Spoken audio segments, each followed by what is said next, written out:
ఆంధ్రప్రదేశ్లో ఆర్థిక వ్యవస్థని అడ్డం పెట్టుకొని ఆంధ్రప్రదేశ్ ముఖ్యమంత్రి వారు చంద్రబాబు గారు ఆంధ్రప్రదేశ్ ప్రజలను తప్పుదావ పట్టిస్తున్నారని, ఆంధ్రప్రదేశ్లో ఆర్థిక వ్యవస్థని అడ్డం పెట్టుకొని చంద్రబాబు గారు సంక్షేమ పథకాలను దూరం చేయాలని ప్రయత్నం చేస్తున్నారు ప్రజలకంటూ కొన్ని వార్తలు వస్తున్న నేపథ్యంలో ఈ అంశం మీద మనం విశ్లేషణ చేసుకునేటువంటి ప్రయత్నం చేద్దాం. ప్రస్తుతం మనతో పాటు ఉన్నారు జనసేన పార్టీ అధికార ప్రతినిధి శ్రీనివాస్ గారు. సార్తో మాట్లాడుతాం. సార్ నమస్తే సార్. రాష్ట్ర ఆర్థిక వ్యవస్థని అడ్డం పెట్టుకొని చంద్రబాబు గారు ఆంధ్రప్రదేశ్ ప్రజలను తప్పుదావ పట్టించేందుకు ప్రయత్నం చేస్తున్నారని, రాష్ట్ర ఆర్థిక వ్యవస్థని అడ్డం పెట్టుకొని చంద్రబాబు గారు సంక్షేమ పథకాలను ఆంధ్రప్రదేశ్ ప్రజలకి ఎగ్గొట్టాలనేటువంటి ప్రయత్నం చేస్తున్నారన్నట్లుగా కొన్ని వార్తలు వస్తూ ఉన్నాయి. అందులో భాగంగానే నిన్న ఆయన ఆర్థిక వ్యవస్థ మీద కొన్ని వ్యాఖ్యలు చేశారు అంటూ కొంతమంది ఇప్పుడు చంద్రబాబు గారి మీద, కూటమి ప్రభుత్వం మీద విమర్శలు చేస్తూ ఉన్నారు. ఏంటి సార్, నిజంగా రాష్ట్ర ఆర్థిక వ్యవస్థను అడ్డం పెట్టుకొని చంద్రబాబు గారు రాష్ట్ర ప్రజలకి సంక్షేమ పథకాలను ఎగ్గొట్టాలనేటువంటి ప్రయత్నంలో ఉన్నారా అంటే ఏం చెప్తారు? కృష్ణ గారు, ఏ ప్రభుత్వం అయినా అధికారంలోకి వచ్చే ముందు తాము అధికారులకు వస్తే ఏం చేస్తామన్నది కొన్ని పథకాల రూపంలో కావచ్చు, కొన్ని హామీలు ఇస్తుంది. అధికారంలోకి వచ్చిన తర్వాత వాస్తవ పరిస్థితులు అర్థమవుతాయి. అంతకుముందు అంటే మన గత 5 సంవత్సరాల పాలన చూసుకుంటే ఇది పార్టీలు చెప్పినటువంటి గణాంకాలు కాకుండా నేటి కేంద్ర ప్రభుత్వం నుంచి ఆర్బీఐ నుంచి వచ్చినటువంటి గణాంకాల ప్రకారం అప్పట్లో పురంధేశ్వరి గారు కూడా కొంత డీటెయిల్గా పంపించారు. దాదాపు 10,44,000 కోట్ల రూపాయలు రాష్ట్ర ఆర్థిక పరిస్థితి, ఆర్థికంగా అప్పుల్లో ఉన్నాం అనేటువంటిది నెంబర్ చెప్పారు. అయితే దాంట్లో దాదాపు 4.5 లక్షల కోట్లకి లెక్కలు కనిపించట్లా అంటే వివిధ రూపాల్లో. అంటే అప్పులు ఏ విధంగా చేశారంటే గత ప్రభుత్వంలో వివిధ కార్పొరేషన్ల పేర్లు చెప్పడం, లేకపోతే ఇప్పుడు బ్రావరేజ్ కార్పొరేషన్ ఉంది, దాని నుంచి వచ్చి ఆ కార్పొరేషన్ పేరు చెప్పి కొంత అప్పు తీసుకురావడం, అంటే వివిధ రకాలైన అప్పులు ఏ విధంగా తీసుకురావో ఆ విధంగా అప్పులు చేశారు. వాళ్ళు ఏం చెప్పుకున్నారంటే, మేము అప్పులు తీసుకొచ్చిన అమౌంట్ని డీబీటీ ద్వారా ప్రజల అకౌంట్లోకి వేసాం అనేటువంటి మాటలు మాట్లాడారు. ఖచ్చితంగా ప్రభుత్వాలు అనేవి సంక్షేమ పథకాలు అమలు పరచాలి, ఏ ప్రభుత్వం వచ్చినా చేయాలి. కానీ కేవలం సంక్షేమం మాత్రమే చేస్తే అభివృద్ధి ఏంటి అనే ప్రశ్నకి గతంలో సమాధానం దొరకలా. అంటే ఆర్థిక పరిస్థితి మీద విషయం వస్తే ఒకానొక సందర్భంలో బొగ్గన గారు కూడా ఆయన బడ్జెట్ ప్రవేశపెట్టే ముందు కూడా లాస్ట్న బడ్జెట్ అదే ప్రసంగం అయిపోయిన ఆఖరి దాంట్లో మాటలు ఏమన్నాడంటే, ఆయన కళ్ళ కూడా ఈ అగ్గిలే గుర్తుకొస్తున్నాయి అన్నాడు ఆయన. అంటే అప్పటికే ఆర్థిక పరిస్థితి నాకు అర్థమైంది. మీరు గమనించండి, గతంలో బొగ్గన గారు ఆర్థిక శాఖ మంత్రి గారు అమరావతిల కంటే ఎక్కువగా హస్తిలో తిరిగాడు ఆయన. మనం ప్రతి మంగళవారం అప్పుల వారం అనేటువంటి మాటలు కూడా మాట్లాడాం. అవును. అయితే సంపద సృష్టించి సంక్షేమం ఇవ్వాలి తప్ప కేవలం అప్పులు చేసే సంక్షేమం అంటే రాష్ట్రం ఎటువంటి ఆర్థిక ఇది అవుతుందో అన్నది మనం అనేక దేశాల్లో కూడా చూసాం. శ్రీలంక ఆర్థిక పరిస్థితి ఏంటి? అలాగే వెళ్ళిపోతే మనం శ్రీలంక కంటే ఇంకా దూరంగా సోమాలియా కూడా అయ్యే పరిస్థితులు ఏర్పడ్డాయి అనేటువంటి మాటలు చెప్పాం. నేనేమంటానంటే, మీరు అన్న మాటకి ఈ రోజున కూటమి ప్రభుత్వం అధికారంలో రావడానికి కొన్ని సూపర్ 6 పథకాలు కావచ్చు, కొన్ని పథకాలకి మేము వచ్చిన తర్వాత ఇస్తామని చెప్పేసి హామీ ఇవ్వడం జరిగింది. వాటిలో కొన్ని అంటే మేము వచ్చిన తర్వాత పెన్షన్ స్కీమ్ పెంచుతా అన్నాం, పెంచిన విధంగా 1 తారీఖున ఇవ్వడం జరుగుతుంది. అదే ఉద్యోగులకి జీతాలు కావచ్చు, లేకపోతే ఇప్పుడు కొత్తగా ప్రవేశపెట్టబోయే మహిళలకి ఉచిత బస్సు కావచ్చు, అన్నీ కూడా. కాకపోతే ఏమవుతుందంటే, ఆర్థిక పరిస్థితితో సంబంధం లేదు మాకు, మేము హామీలు ఇచ్చాం కాబట్టి ఏదో రకంగా అప్పులు చేసైనా సరే అకౌంట్లో అలాగా మేము చెప్పినటువంటి హామీలు నెరవేర్చుకుంటామంటే ఏమవుతుందంటే రాష్ట్రం తిరుగుగమనంలోకి వెళ్ళిపోద్ది. అంటే ఈ రోజు చంద్రబాబు గారు నిన్న మాట్లాడిన మాటలకు అర్థం అదే. మేము ఖచ్చితంగా హామీలు ఇచ్చాం, హామీలు అమలుపరచడానికి ఇక్కడ ఆర్థిక పరిస్థితి ఏమో సహకరించట్లేదు, అయినా కూడా ఖచ్చితంగా సంపద సృష్టించి దాని ద్వారా సంక్షేమ పథకాలు ఇస్తాం తప్ప ఎటువంటిది ఆపేది ప్రశస్తి లేదన్నట్టు మాట మాట్లాడారు. దాంతో పాటు ప్రజలకు అర్థమయ్యే రీతిలో వైట్ పేపర్ రిలీజ్ మనం చేశారు, అసెంబ్లీలో చేశారు. అదేవిధంగా నిన్న కూడా గణాంకాలతో సహా గత ప్రభుత్వంలో ఏం జరిగింది, ఇప్పుడు ఉన్నటువంటి మన ఖజానా పరిస్థితి ఏంటనేది కూడా గణాంకాలుగా చెప్పారు.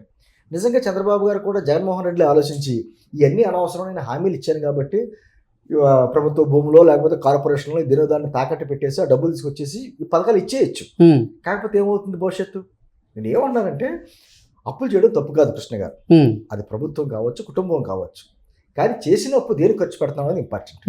ఇప్పుడు కుటుంబంగానే ఉన్నాం, చేసిన అప్పు దేనికి ఖర్చు పెడుతున్నాం, ఎలా ఖర్చు పెడుతున్నాం, ఎందుకు అంటే ఇప్పుడు కుటుంబంగా ఆలోచించుకుంటే మనం అప్పులు చేసామంటే మన బిడ్డల భవిష్యత్తుకో, చదువుల గురించో, లేకపోతే కుటుంబ అవసరాల గురించో, ఒక వ్యాపారం చేయడానికో పెట్టుబడిగా అప్పు తీయడం తప్పు లేదు. అదే తాగుడుకో, పేకాటకో, మన విలాసాలకో అప్పులు చేసి విలాసాలు చేసామనుకోండి, ఏమవుతుంది కుటుంబ పరిస్థితి? ఈ రాష్ట్ర పరిస్థితి కూడా అంతే. కేవలం అప్పులు చేసేసి ప్రజల దగ్గర నుంచి ట్యాక్స్ డబ్బులు వసూలు చేసేయడం, లేకపోతేనేమో మిగతా అప్పులు చేయడం, అదే పరిస్థితి అయితే రాష్ట్రం కూడా అదే పరిస్థితి. ఈ రోజు రాష్ట్ర పరిస్థితి అలాగే ఏర్పడింది. 7 నెలల కాలం, మనం ఈ ప్రభుత్వం ఏర్పడి 7 నెలల కాలం అయింది. తిరిగి గాడిలో పెట్టడానికి ఏ విధమైన కార్యక్రమాలు చేయాలో ఆ విధమైన కార్యక్రమాలను చేసుకుంటూ వెళ్తుంది. ముందుగా అభివృద్ధి మీద దృష్టి పెట్టాం, సంపద సృష్టించాలి, సంపద ద్వారా వచ్చినటువంటి దాంతో సంక్షేమం ఇవ్వాలి. సంక్షేమం ఖచ్చితంగా ఇవ్వాలి. ఎవరికి ఇవ్వాలి? ఎవరైతే వారి కాళ్ళ మీద వాళ్ళు నిలబడాలో, బడుగు బలహీన వర్గాల్లో వాళ్ళకి ఊతం అందించేలా ఉండాలి. అదేవిధంగా రైతులకి ఉచిత విద్యుత్ లాంటివి ఇవ్వాలి. ఖచ్చితంగా సంక్షేమ పదాలు కంటిన్యూ చేయాలి. కానీ శృతి మించి అప్పులు చేసేసి ఆ విధంగా ఇస్తే ఏమవుద్దంటే తిరిగి గాడిలో పెట్టడానికి ఇబ్బంది అవుద్ది. ఒక మాట వచ్చినా, అంచనిష్టం కంటే ఆదినిష్టం మంచిది అంటారు కదా, ఒక మాట వచ్చినా కూడా కూటమి ప్రభుత్వం కూటమి ప్రభుత్వం అధికారంలోకి వచ్చి 7 నెలలు అయింది. ఈ పథకాలని చెప్పి ఆ పథకాలని చెప్పేసి అందరూ ప్రతిపక్ష పార్టీలు విమర్శిస్తూ ఉంటాయి. కానీ వాళ్ళు విమర్శిస్తున్నారు కదా అని చెప్పేసి కేవలం అప్పులు చేసేసామనుకోండి, గత ప్రభుత్వం చేసిన పనులే మనం కూడా చేసుకుంటే రాష్ట్రం దాదాపు ఇప్పటికే 30 సంవత్సరాలు వెనకబడి ఉంది, మరో 50 సంవత్సరాలు వెనకబడిపోద్ది. కాబట్టి అటువంటి పరిస్థితులు రాకుండా ఒక పక్క నుంచి పారిశ్రామికవేత్తలని పెట్టుబడి తీసుకురావడం, ఇక్కడ ఉన్నటువంటి వనరులను సద్వినియోగం చేసుకోవడం, అంటే ఖచ్చితంగా ఏదైతే హామీలు ఇచ్చిందో కూడా ప్రభుత్వం అన్నీ నెరవేరుస్తుంది. కాస్త వెనక ముందు అవుతుంది. గతంలో చూడండి, గత ప్రభుత్వం అధికారంలో రావడానికి పాపం మన దళితులు ఎక్కువగా సహకరించారు. వాళ్ళకి సంబంధించినటువంటి హాస్టల్లో కావచ్చు, వాటి కనీసం వసతులు కూడా ఏర్పాటు చేయాలి. ప్రభుత్వ ఆసుపత్రులు కానీ, ప్రభుత్వ కాలేజ్ స్కూల్స్లో కానీ ఎక్కడ వసతులు లేవు, కేవలం ఏదో రంగులు వేశారు. అంటే అటువంటి పరిస్థితి నుంచి అంటే అన్ని రంగాలని తిరిగి వారి గాడిలో పెట్టే కార్యక్రమంలో భాగంగానే ఈరోజు నేను చంద్రబాబు గారు మళ్ళీ చెప్పుకుంటూ వచ్చారన్నమాట. ఎందుకంటే ఈ విమర్శలు వస్తున్నాయి. రాష్ట్ర ఆర్థిక వ్యవస్థ బాగాలేదు, రాష్ట్రం అప్పుల ఊబిలో కూరుకుపోయింది, రాష్ట్ర ప్రజలందరూ కూడా ఆలోచించాల్సినటువంటి పరిస్థితి వచ్చింది అంటూ ఆయన చెప్పిన నేపథ్యంలో దాన్ని కొంతమంది దాని మీదే విమర్శలు చేస్తూ ఉన్నారు. ఆయన చెప్పినటువంటి సంక్షేమం ఏదైతే ఉందో ఆ సంక్షేమ పథకాలు గాలికి వదిలేయబోతున్నారు. రాజకీయ పార్టీలుగా విమర్శ పక్కన పెట్టండి. కాగ్ చెప్పింది లెక్కలో, రిజర్వ్ బ్యాంక్ చెప్పింది. కాగ్ ఏం చేస్తుంది అంటే ప్రభుత్వం నుంచి వివరాలు అడుగుతుంది, ప్రభుత్వం వివరాలు ఇస్తుంది. ఆ వివరాలను వాళ్ళు అప్లోడ్ చేస్తారు. వాళ్ళేమి మొత్తం ఏం జరగదు. కాకపోతే కాగ్కి ఇచ్చినటువంటి లెక్కలకి రిజర్వ్ బ్యాంక్ రిలీజ్ చేసినటువంటి లెక్కలకి కూడా సంబంధం లేదు. గతంలో వాటిలోనే ఈ కార్పొరేషన్ అప్పులు చూపించాల. అప్పులు ఏ విధంగా 2 రకాలుగా చేయాలి, 2 రకాలుగా చేసేసాడు ఆయన. అంటే ఇప్పుడు సపోజ్ మద్యమే, నేను ఎందాక చెప్పింది బ్రెవరేజెస్ ఉంది, మద్యపాన నిషేధం చేస్తారని అధికారంలోకి వచ్చి అతను అదే మద్యం మీద అదే బ్రెవరేజ్ కార్పొరేషన్ని చూపించి దాని మీద కూడా అప్పులు తీసుకొచ్చాడు. సివిల్ సప్లైస్ కార్పొరేషన్ సంబంధించి దాదాపు 33,000 కోట్లు అప్పులు చేశాడు. పోనీ రైతులకి ఏమైనా సకాలంలో డబ్బులు వేసారంటే అది కూడా జరగలేదు కదా. రైతులు కూడా ఉద్యమాలు కూడా చేశారు, మాకు పండించిన ధాన్యం మేము ఇచ్చాం, వాటిలో డబ్బులు పడ్డదండి. నేను అంటుంది కేవలం అధికారంలోకి వచ్చేసాం కాబట్టి ఏమైనా రాష్ట్రం ఏమైనా పర్వాలేదు, మేము డబ్బులు ఇచ్చేయాలనుకుంటే చేసేయచ్చు. కాకపోతే ఈ రోజున భవిష్యత్తుని దృష్టిలో పెట్టుకుని కూటమి ప్రభుత్వం ఎక్కడ ఎంతవరకు అప్పు చేయాలి అనేది విధానం. అంటే ఈ రోజున ఆదాయం వస్తుంది, కృష్ణ రాష్ట్రం నుంచి ఆదాయం వస్తుంది. వచ్చిన ఆదాయం వల్ల కేవలం ప్రభుత్వాన్ని నడవడానికి, అంటే ముఖ్యంగా ఉద్యోగులకి జీతాలకి, అదేవిధంగా గత ప్రభుత్వం చేసినటువంటి అప్పులకు వడ్డీలు కట్టడానికి దీనికే సరిపోతుంది. మిగతా సంక్షేమం కావాలంటే మళ్ళీ అప్పులు చేయవలసి వస్తుంది. అంటే గతంలో మనం విమర్శించు ప్రతి మంగళవారం అప్పుల వారం అని చెప్పేసి, ఈ రోజు కూడా అదే పరిస్థితి చేస్తే రాష్ట్రం ఏమైపోద్ది?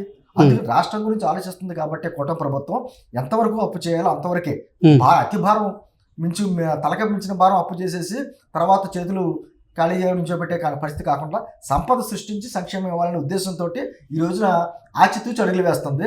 అదే సందర్భంలో ప్రజలకు అర్థం అవ్వాలి, రాజకీయ పార్టీలు విమర్శలు చేసుకోవచ్చు, ప్రజలకు వివరాలను అర్థం అవ్వాలని చెప్పి నిన్న అంతా నెంబర్తో సహా ఇది మన రాష్ట్ర ఆర్థిక పరిస్థితి. సో ఆంధ్రప్రదేశ్లో అయితే సంక్షేమ పథకాలకి ఆ గ్యాప్ అనేది రావడం లేదుగా, ఏమి లేదు. కొంచెం ఒక నెల 2 నెలలు లేట్ అవుద్దేమో తప్ప ఏదైతే హామీలు ఇచ్చారో కూటమి ప్రభుత్వం హామీలన్నీ 100% నెరవేరుస్తుంది. Okay sir, thank you so much అండి.